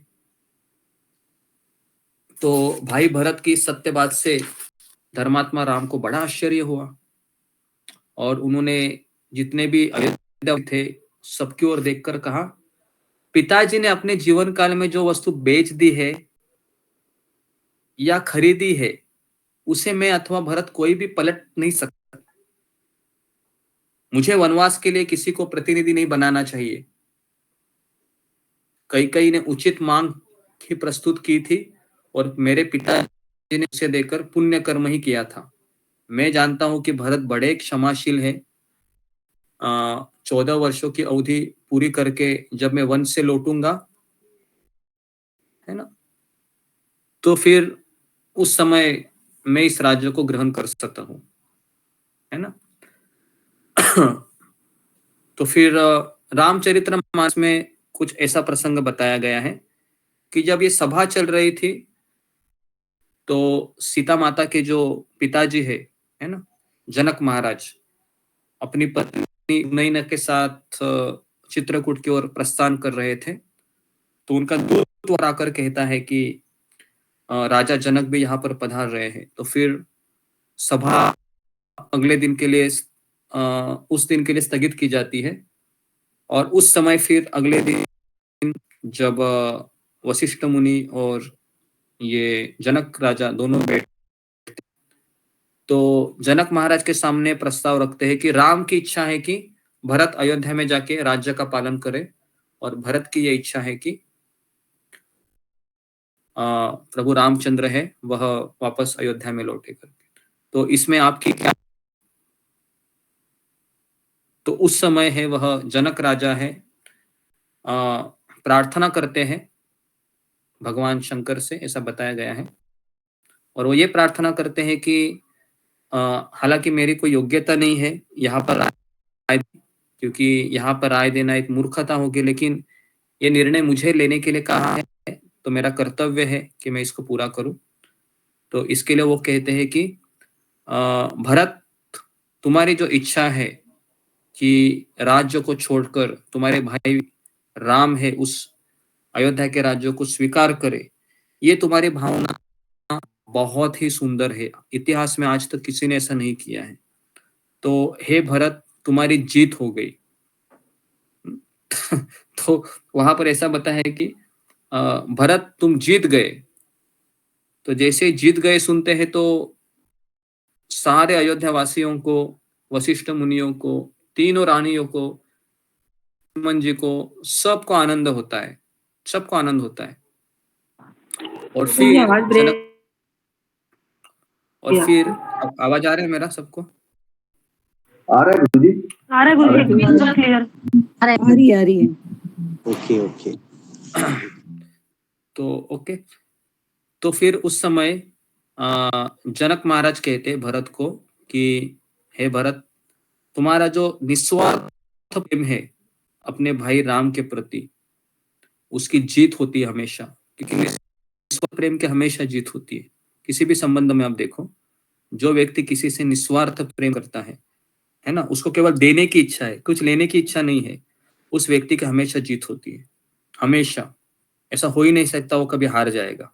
अभी हम हार क्यों जाते हैं बताइए? क्योंकि हमारा प्रेम निस्वार्थ नहीं होता, स्वार्थ, इसलिए हम हार जाते हैं। किसी भी रिश्ते में हम हार जाते हैं, है ना, चाहे वो पिता माता का हो, पति पत्नी का हो, पुत्र और माँ का हो, है ना, हर रिश्ते में हार हो जाती है क्योंकि निस्वार्थ नहीं होता। तो इसलिए जनक महाराज कहते हैं कि हे भरत, तुम्हारी जीत हो गई, तुम जीत गए हो, है ना, लेकिन मुझे बताओ तुम अपने को राम का क्या मानते हो? तो भरत कहता है कि राम मेरे स्वामी है, राम मेरे स्वामी है, और मैं उनके लिए सब कुछ कर सकता हूं, यहां तक मैं अपना जान दे सकता हूं, प्राण दे सकता हूं मैं मेरे भाई राम के लिए। उस समय जनक महाराज कहते हैं कि अपने प्रेमी के लिए जान देना यह बहुत आसान होता है, लेकिन कभी कभी उस प्रेमी के लिए जीना बहुत मुश्किल होता है। जी, तो कितने लोगों का ये अनुभव है कि मरना आसान होता है, जीना आसान होता है? जीना मरना आसान होता है ना जी, मरना बहुत आसान है किसी के लिए भी, लेकिन जीना, उसके लिए रोज रोज की चीज रिपीट करते हुए कठिन होता है। तो इसलिए जनक महाराज कहते हैं कि जाओ भरत और अपने भाई राम से कहो कि अगर तुम उनका अपना सेवक मानते हो तो उनको पूछो,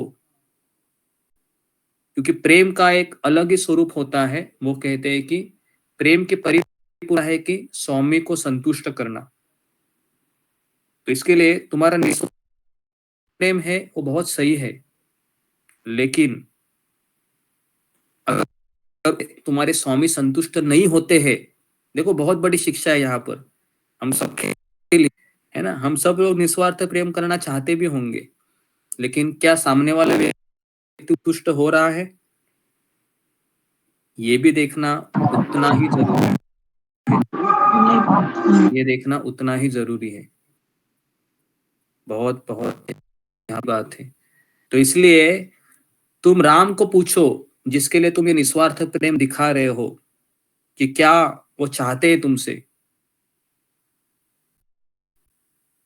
तो इस तरीके से भरत जी है वह राम के पास जाकर निवेदन करते हैं, और भरत ये भी कहते हैं कि आपने हमने जो अज्ञान की पट्टी थी वो खोल दी, क्योंकि मैं तो यही सोच रहा था कि अपनी भाव को मैं राम के समक्ष रखूं और वो पूरा करे, लेकिन आज मुझे बताया कि असली प्रेम ये होता है कि मेरे मनोभाव से भी ज्यादा क्या जरूरी है, सामने वाला व्यक्ति मुझसे क्या चाहता है।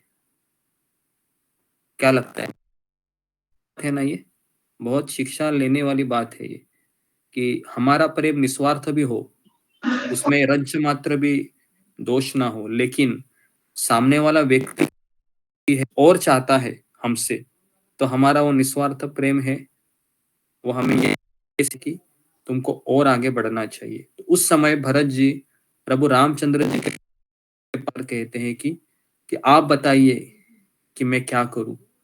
उस समय वो कहते हैं कि मैं चाहता हूं भरत कि 14 तुम ही राज्य करोगे, लेकिन 14 साल के यह राज्य मैं तुमसे ले लूंगा। फिर भरत कहता है ठीक है, मैं इस आज्ञा को पालन करता हूँ, लेकिन मेरा एक निवेदन है कि आपकी जो चरण है ना वो मुझे दे दीजिए, मैं वहां पर रखूंगा और आप ही वहीं पे राजा होंगे और उसके बिहाफ में मैं कार्य संभालूंगा। लेकिन आपने अगर आने में एक दिन की भी देरी की तो ये भरत सूर्यास्त होने के पश्चात पर है ना अपनी आहुति दे देगा। तो इस तरीके के ये डायलॉग है, ये रामचरितमानस में बताए गए हैं। ठीक है, वाल्मीकि रामायण में ऐसा कुछ है नहीं। ओके, वाल्मीकि रामायण में अभी क्या होगा ये मैं आपको बताता हूँ।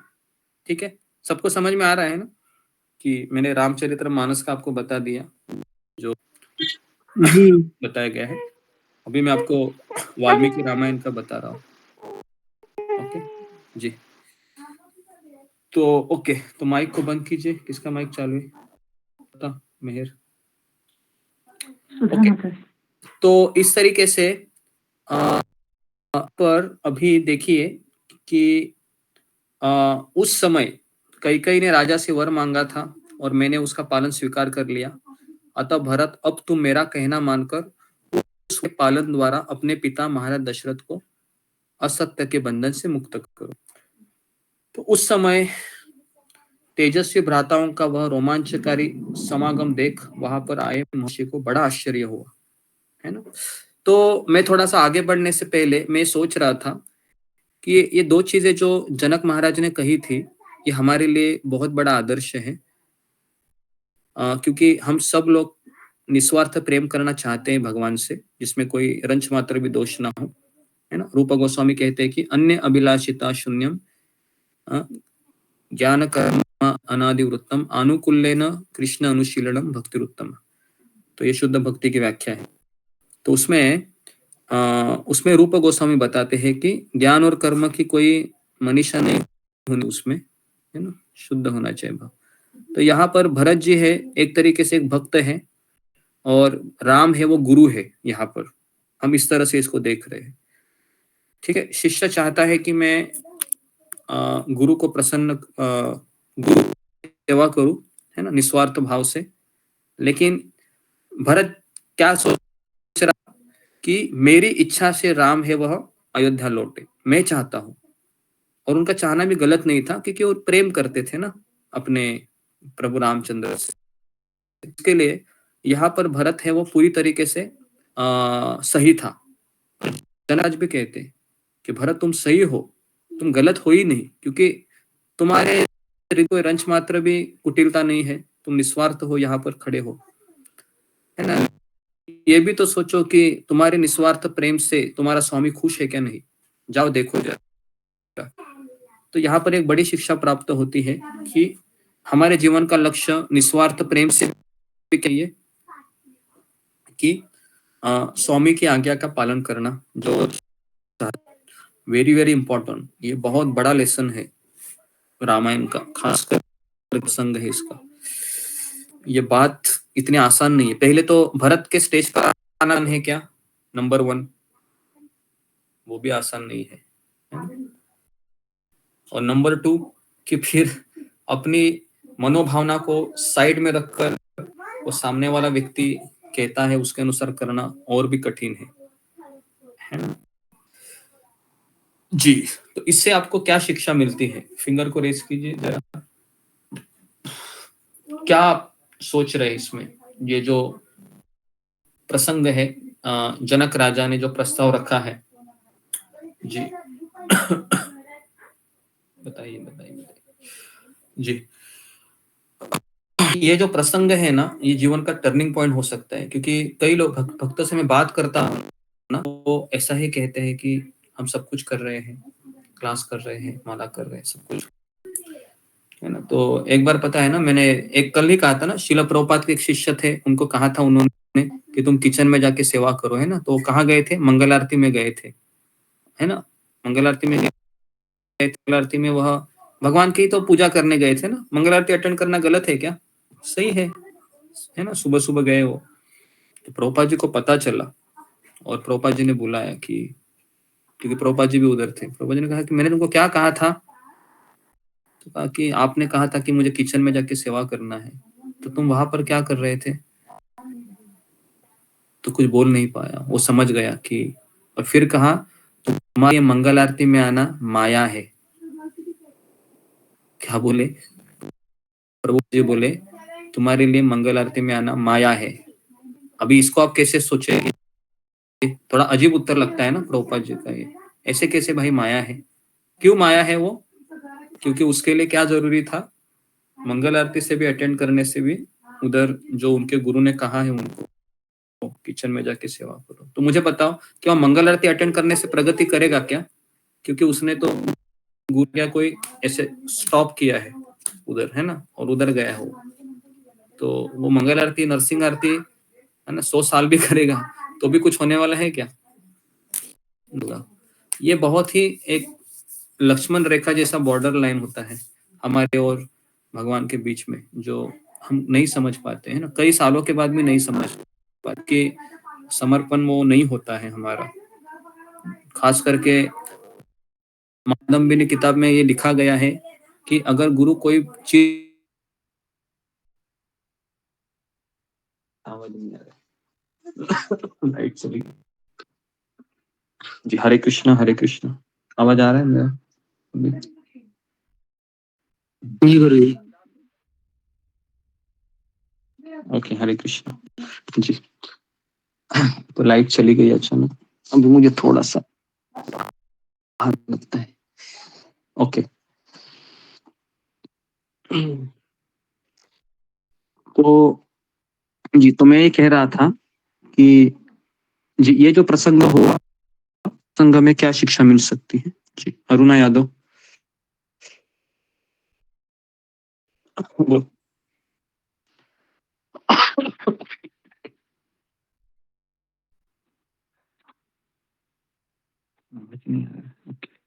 आवाज मेरा आ रहा है सबको? हरे कृष्ण जी। आ रहे गुरु जी? जी तापाल। हरे कृष्ण गुरु जी, दंडवत प्रणाम। सभी भक्तों के श्री चरणों में दंडवत प्रणाम। गुरु जी, इस प्रसंग से जैसे भरत जी बताते हैं कि मुझे मेरे मतलब स्वामी जो राम जी है, जो उनकी आज्ञा का मतलब सेवा करना है मुझे। उनका मन में ये है कि वो राज्य नहीं चाहते हैं, वो खुद ही राजा नहीं बनना चाहते, वो अपने स्वामी को वो राज्य वापस देना चाहते हैं। तो और राम जी जो है वो अपने पिता आज्ञा का पालन करना चाहते हैं। दोनों तरफ से सही है, लेकिन जनक महाराज जी जो दोनों तरफ से ही ठीक है, लेकिन जो जिसको हम ज्यादा प्रेम करते हैं, मतलब जो हमारे जिसका हम ज्यादा प्रेम करते हैं, तो उनका क्या इच्छा है और उनका उन्होंने क्या चाहते हैं, वो हमारे कौन सी इसमें खुश होंगे, तो ये भी हमें थोड़ा देखना चाहिए। ऐसा लगता है जैसे कि हम गुरु शिष्य की बताएंगे, जैसे कि मैं शिष्य हूँ आपका और आप गुरु है, तो ज्यादातर निस्वार्थ प्रेम तो नहीं है, उतना स्वार्थ में ही है, क्योंकि मेरा ही काम इधर ज्यादा मेरे अच्छे के लिए चल रहा है ज्यादातर, और आप जो हम लोगों को ज्ञान देते हैं वो हमारे अच्छे के लिए देते हैं, हमारा फायदा हो रहा है इसमें। तो ज्यादातर देखा जाए तो गुरु जो बोलते हैं, जो आज्ञा देते हैं, वो नहीं कर पाते हैं, एक्चुअली हम पालन नहीं कर पाते हैं। तो मुझे ये इसमें मुझे बहुत नीच मन होता है मुझे, कि मैं जो भी सेवा देते हैं कर नहीं पाती हूँ, और समय की अभाव हो या कुछ भी कारण बस ऐसा कर नहीं पाती हूँ। लेकिन अगर हम जो गुरु हमें मतलब जो गटर की कीड़ा से लेकर ऊपर हमें आध्यात्मिक जगत में भगवान के पास जाना चाहते हैं, अगर वो उन्होंने उतना कर सकते हैं हमारे लिए, तो एक शिष्य का कर्तव्य हो तो उनका आज्ञा का कम से कम पालन करना उतना तो चाहिए। मतलब जो हमें करना ही चाहिए, मतलब करना नहीं चाहिए, मतलब करना ही चाहिए, लेकिन वो हम कर नहीं पाते। तो हम जिससे प्रेम करते हैं तो उसका उन लोग किस में खुश होंगे, किस इसमें खुश होंगे, वो हमें देखना चाहिए थोड़ा, कि वो बात से हमें खुश होते हैं, फिर कौन सी आज्ञा पालन करके उन्हें खुश होना हो सकता है। तो ये हमें थोड़ा ध्यान देना चाहिए ज्यादातर। गुरु को कैसे हम खुश रख सकते हैं, मतलब गुरु को खुश रखना मतलब आप बताते कि कृष्ण को खुश रखना, कृष्ण को प्रसन्न करना। तो तभी गुरु को खुश रखें तो तभी कृष्ण हमें प्राप्त होंगे।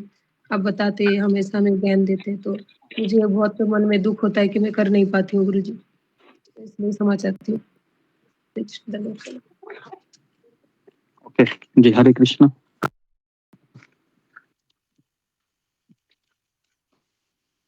ओके, तो आगे बढ़ते हैं अभी। जी, तो ये जो प्रसंग है ना, तो और एक दो लोगों का हम राय लेते हैं, देखते हैं कि क्योंकि ये एकदम जो अभी बातें हो रही है ना, जनक महाराज का ये जो प्रस्ताव है, एकदम हाई लेवल की बात है। एक तरीके से हाई लेवल मतलब एक तरीके से जो व्यक्ति ये करता है तो फिर उसको दुख होता है, क्योंकि उसका निस्वार्थ प्रेम को क्या बोल आघात हो जाए, है ना जी। एक तरीके से बड़ा आघात हो जाता है निस्वार्थ प्रेम को। जी, जी रेखा पायल बोलो।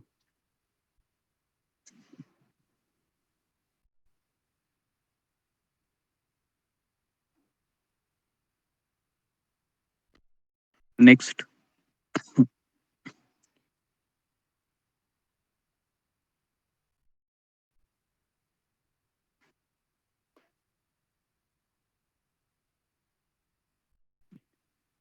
सुषमा नेगी।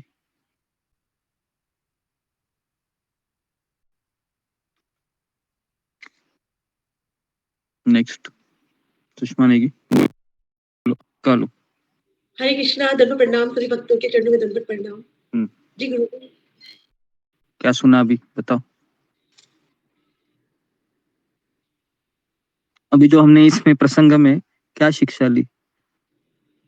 जी गुरु जी, मेरा ध्यान कहीं और था, बता दीजिए।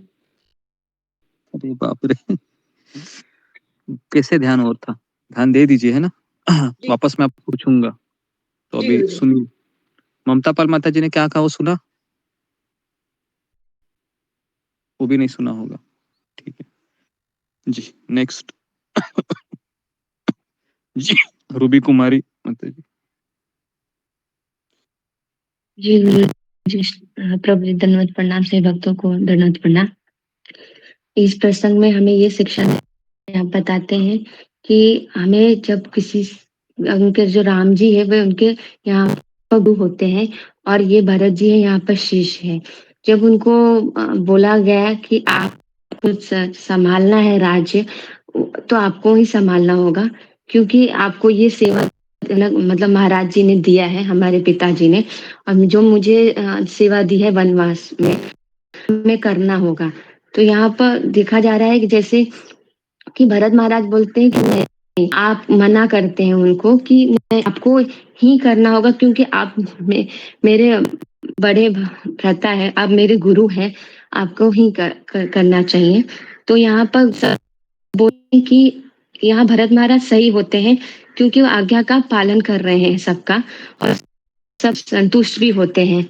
तो यहाँ पर आप बताते हैं, शिक्षा देते हैं कि अपने जो हमारे मन में चल रहा होता है विचार, हमें भले ही दुखी क्यों ना हो उस विचारों से, हम चाहते हैं कि हमारा विचार जो है सही होना है, पर हमें दूसरों की खुशी भी देखना चाहिए। यहाँ पे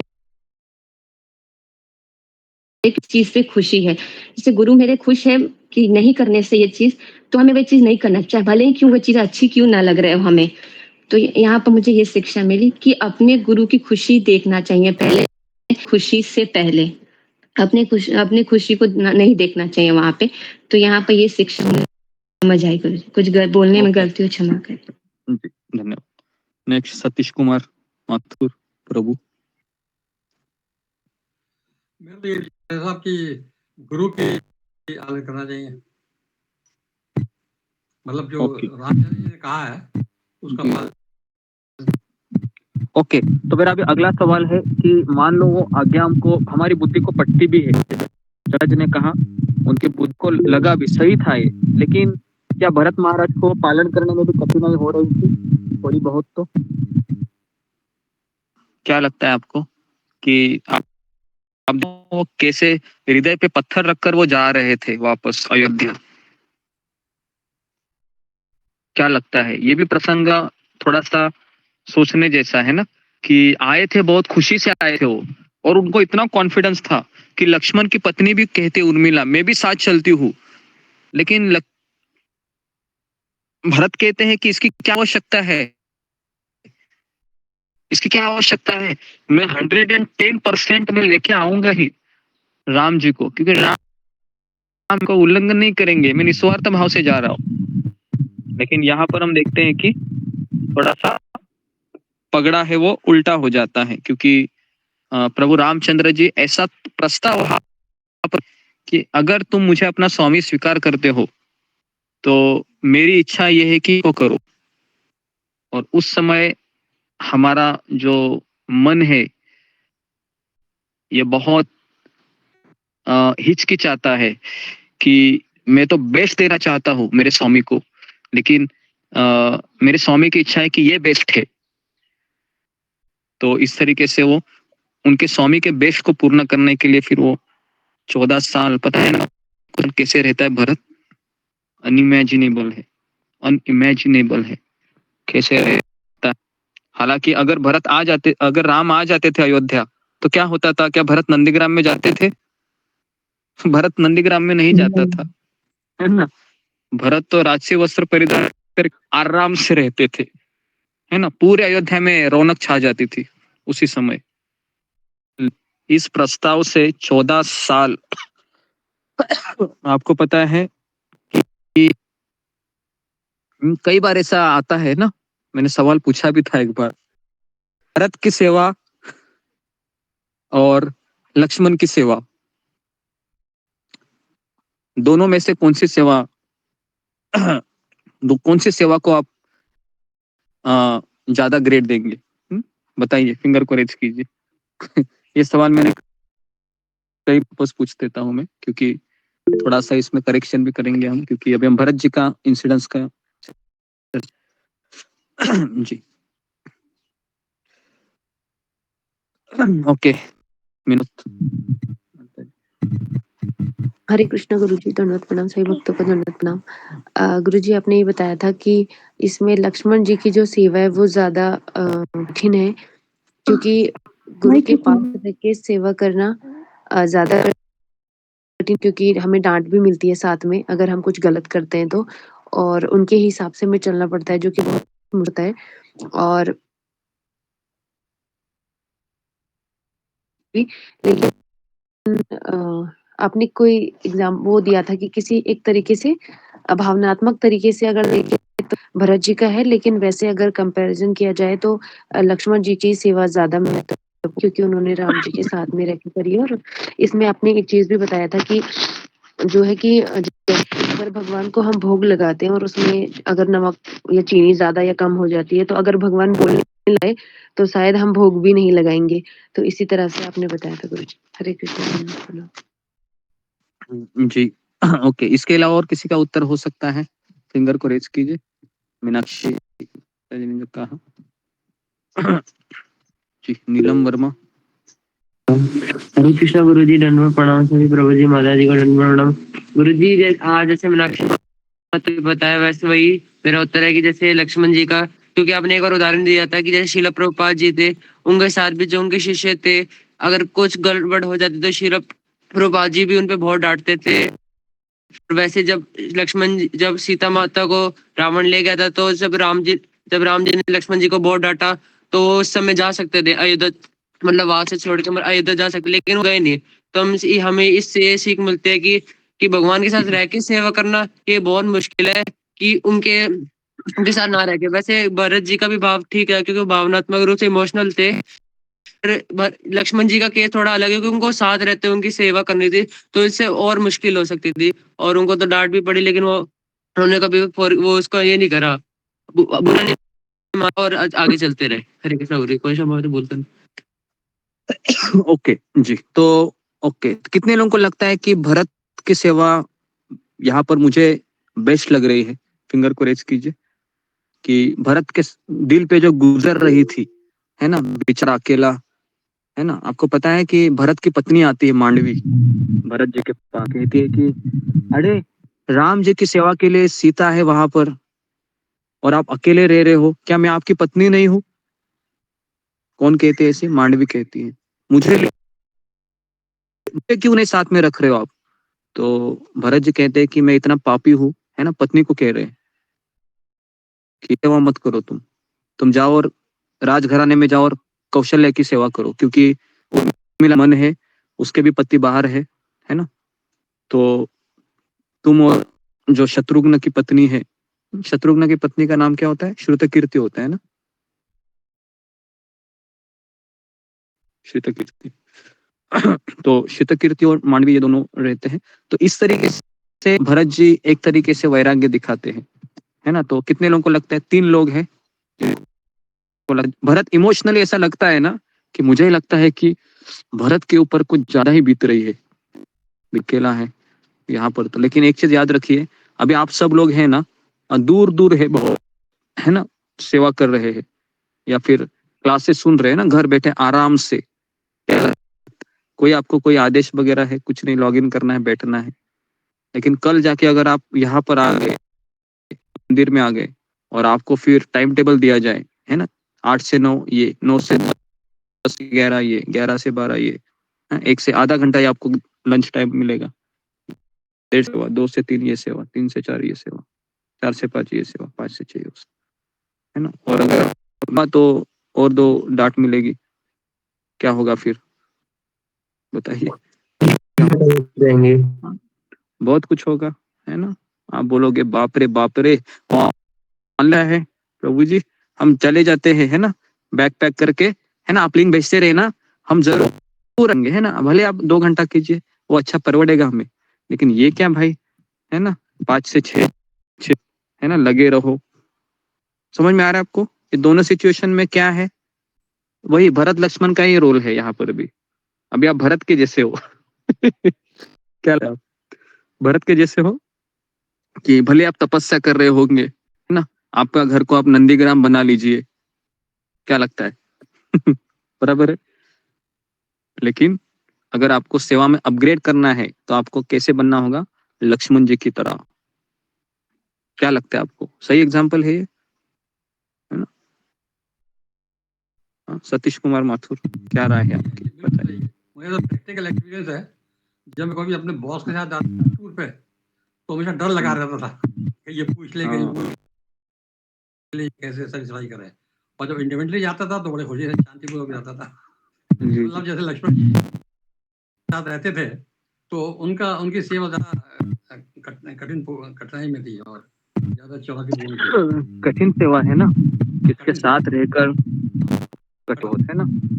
हाँ, कठिन सेवा। लेकिन नहीं करेंगे तो हम नहीं जाएंगे।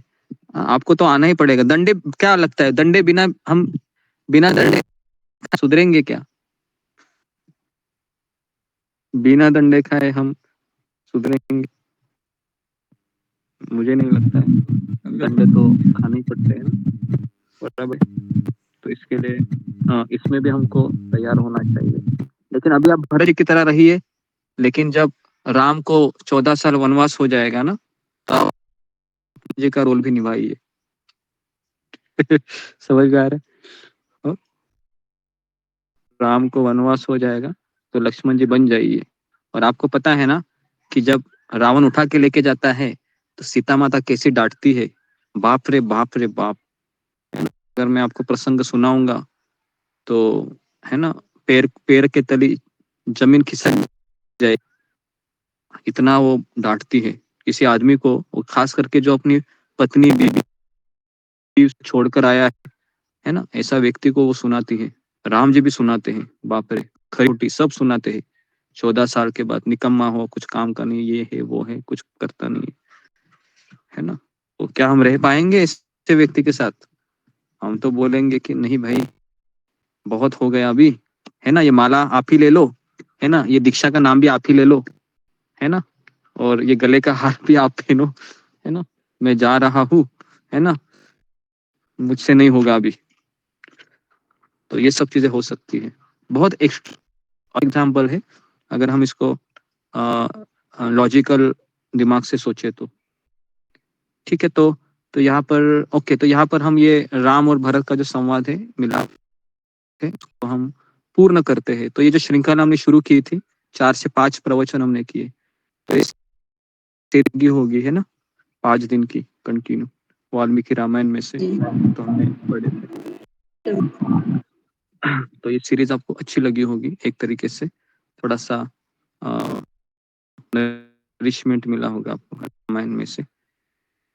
लेकिन आज जो हमारे भारत में प्रधानमंत्री नरेंद्र मोदी के द्वारा जो हुआ और उसमें बताया गया था कि 3 दिन का उपवास बताया था, लेकिन हमारे प्रधानमंत्री ने 11 दिन उपवास किया, है ना? तो कैसे वो बता रहे थे कि, है ना, कि शिवाजी महाराज के बाद नरेंद्र मोदी राजर्षि की उपमा दी गई उनको वहां पर, कि उन्होंने, है ना, ये सब चीज करके दिखाया है। बराबर है। तो जी, तो इस तरीके से भले कैसे भी हो, है ना, राजकारण में तो ये सब चलता है, लेकिन एक देखा कि वो प्रणाम कर रहे थे, झुक रहे थे, लोगों के सामने हाथ जोड़ रहे थे, है ना। तो ये असली राजा का कर्तव्य है। तो इसके लिए एक तरीके से बहुत सही है कि ऐसा कोई राजा है भारत को, है ना। तो अयोध्या का भी देखिए, अभी एक दिन अयोध्या में बहुत बड़े साधु आए थे ना, वहां पर बहुत बड़े साधु आए हैं। लेकिन ये समारोह है वह हमेशा के लिए चलते रहना चाहिए। अयोध्या प्रभु रामचंद्र भी आए हैं, उनकी सेवा होनी चाहिए, है ना, उनका स्मरण होना चाहिए, कीर्तन होना चाहिए, इस तरीके से। ठीक है, तो यहाँ पर मैं रुकता हूँ। कुछ प्रश्न है, कुछ कहना है, क्योंकि कल हम एक आपकी इच्छा के अनुसार एक का प्रसंग और फिर दूसरे वेडनेसडे से हम गीता के ऊपर आते हैं। जी ओके, तो ओके, अशोक चावला प्रभु कुछ बताना है आपको। जी गुरु जी, मेरे हिसाब से जो सेवा है, सेवा सिर्फ परिश्रम तक ही सीमित नहीं होनी चाहिए, तो उससे सेवा भाव भी तो होना चाहिए मन से, तभी वो फलदायी होती है। अभी तो अंतर हो। जी जी, सेवा भाव मतलब आप क्या क्या बोलना चाह रहे हैं, वो थोड़ा सा अच्छे से समझाइए मुझे। मजबूरी में सेवा नहीं होनी चाहिए, मन से सेवा होनी चाहिए। अंदर से अंदर निकले भाई, हाँ मैंने सेवा करनी है, संतुष्ट करना है अपने स्वामी को, अपने गुरु को संतुष्ट करना है, उस भाव से सेवा होनी चाहिए, मजबूरी में नहीं होना चाहिए। उसको आने के लिए भी समय लगेगा, है ना, वो अचानक तो नहीं आता है समर्पण। या एटलीस्ट हमें इतना तो पता चला, जैसे अभी मैं राधानाथ स्वामी महाराज से दीक्षा भी ली थी 8-10 साल 11 साल के बाद भी। तो उतना भाव तो नहीं था 10 साल भी, लेकिन इतना तो था कि यह व्यक्ति है, ये मेरा आदर्श है ना, इसके हिसाब से हम चलते रहेंगे। और मेरी उतनी योग्यता भी नहीं थी कि मैं उनके पास जाके खड़ा रहूं, है ना। अभी भी होने के बाद भी उनके सामने खड़ा भी नहीं रह सकता हूँ मैं, है ना। लेकिन अगर किसी को अवसर मिलता है ना, तो वह तो भाग्यशाली होता है वो। लेकिन फिर भी आ, कुछ लोग है उस भाग्य की सराहना नहीं, वो भाव है वो चला जाता है, या 2-4 दिन वो भाव दिखाते हैं और बाद में फिर नॉर्मल हो जाते हैं। तो इसके लिए वो भाव लाना तो जरूरी है, आप सही कह रहे हैं। लेकिन क्या करें, हम उस भाव के लिए किसी को जबरदस्ती नहीं कर सकते, क्योंकि वो अपना अपना वह रोल होता है, स्वीकार करना। ठीक है, धन्यवाद गुरु जी। जी मोहित कुमार। हरे कृष्ण गुरु जी, धर्म प्रणाम से भक्त हरे कृष्ण धर्म प्रणाम। गुरु जी, मेरे पास कुछ अलग है, अंतिम समय से रिलेटेड है। यदि किसी व्यक्ति के अंतिम समय हम उससे भागवत सुना पाए और जब उसका डेथ हो तो उसमें सुना नहीं, जब 13 दिन के अंदर यदि हम उनके परिवार से परमिशन चाहते हैं कि हमें सुनाने दिया जाए, और यदि वो रिस्पॉन्स ठीक से नहीं करते हैं, तो क्या हमें क्या बोलना चाहिए उन्हें? कुछ नहीं बोलो, शांत रहो, है ना, अपना कार्य है वो करो। क्योंकि ये सब चीजें है ना, किसी को समझाने बुझाने से काम नहीं होता है, क्योंकि हर एक का उसके प्रति विश्वास है। भागवत पढ़ना ये सब वो अलग व्यक्ति डिफर करता है। तो समझाने और समझने के बारे में क्यों सोच रहे हो? तो तुमको पता है ये सही है, तुमने सुना है, उसको किया करो और शांत रहो। ठीक है, मैंने कहीं से सुना, करना चाहिए, मैंने किया, ठीक है, व्यक्तिगत होता है ये। और कोई आपको भगवत गीता ये सब पढ़ने से, महामंत्र जपने से कोई नहीं रोक सकता। अगर किसी ने रोकने की चेष्टा भी की तो आपके मन में अगर आप माला कर रहे हैं तो कोई रोक सकता है? किसी को पता भी नहीं चलेगा ना कि आप मन में भगवान का स्मरण कर रहे हैं। तो इसके लिए किसी को समझाने की बात नहीं होती। ओके, हरे कृष्ण गुरु जी। प्रणाम। मेरा कोई क्वेश्चन नहीं है गुरु जी। जब आपने जब दिवाली थी उस टाइम पे आपने वो सुनाया था कि जब भगवान राम 14 वर्ष का वनवास पूर्ण करके आते हैं और जब भरत महाराज जो स्थिति होती है, तो जब गुरु जी आपने वो सुनाया था तो हम उस सीन में चले गए थे।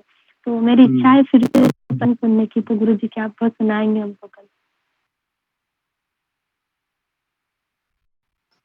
जी, अच्छा है, सुनाएंगे वापस दिवाली आएंगे तो, या फिर वो लेक्चर सुनना पड़ेगा, है ना, या फिर तुमको यहाँ पर आना पड़ेगा फिर व्यक्तिगत रूप से ठीक है, ओके। नेक्स्ट रूबी कुमारी। हरे कृष्णा प्रभु जी, धन्यवाद प्रणाम सभी भक्तों को, धन्यवाद प्रणाम। प्रभु जी मेरा क्वेश्चन ये था कि सेवा के बारे में बता रहे हैं कि हमारे जीव का लक्षण ही है सेवा करना। आप सेवा का कितना थे? तो गुरु जी ऐसा क्या होता है कि हम सब कुछ प्रायोरिटी सब देंगे पर सेवा को भी पहले नहीं दे पाते? हमें पता है, महत्व भी पता है सब सेवा के बारे में, ये सेवा करने से होने वाला है, तो क्यों नहीं दे पा रहे हम लोग? मुझे समझ नहीं है। जी, क्यों नहीं? पहला देना चाहिए, ये मेरा काम है। वो नहीं आएगा, इतना आसान नहीं है ना, क्योंकि सेवा ये संपत्ति है। सेवा सुख दुख परम संपद। तो भक्तिविनोद ठाकुर कहते हैं कि सेवा किसी को मिलना ये आसान नहीं है। लक्ष्मण जी भाग्यशाली थे। लक्ष्मण शब्द का अर्थ ही है जो लक्ष्मी संपन्न है, लेकिन उनके पास क्या लक्ष्मी थी ये कोई पूछता नहीं है। उनके पास सेवा लक्ष्मी थी, रामचंद्र जी की सेवा निरंतर कर रहे थे। तो जब इस सेवा का मूल्य पता चलेगा ना, तब जाके वो भाव आएगा कि ये कितनी बड़ी सेवा है जो मुझे मिल रही है ना। और इसलिए हमें यथाशक्ति, ऐसा भी नहीं हम परिवार में है, परिवार के ऊपर भी ध्यान देना चाहिए। हमारे बच्चे है, पति है, पत्नी जो भी है, तो उनको भी समय थोड़ा सा देना भी चाहिए, है ना। और उसको साथ लेके फिर अगर समय मिलता है तो फिर आप कीजिए, है ना। नहीं तो फिर ऐसा ना हो जाए कि वहां पर इनजस्टिस हो। तो सारी चीजें बैलेंस करके रहिए, है ना। और जब बच्चे बड़े हो जाएंगे तब आसानी से करो, ठीक है। तो यहाँ पर मैं रुकता हूँ, और कुछ बोलना है? हम ये हमारे अंदर भाव आ पाएगा अभी कि नहीं आ पाएगा, ये पूछना था। आएगा आएगा आएगा, मुझे पता है आएगा, तुम्हारे में जरूर आएगा, इतनी उत्कंठा है तो ठीक है जी। ओके, हरे कृष्णा हरे कृष्णा कृष्णा हरे कृष्णा कृष्णा कृष्णा हरे हरे, हरे राम राम राम हरे हरे। हरे कृष्णा प्रणाम। हरे कृष्णा सभी प्रभु जी माता जी को दंडवत प्रणाम। हरे कृष्णा हरे कृष्णा रंजना माता जी दंडवत प्रणाम।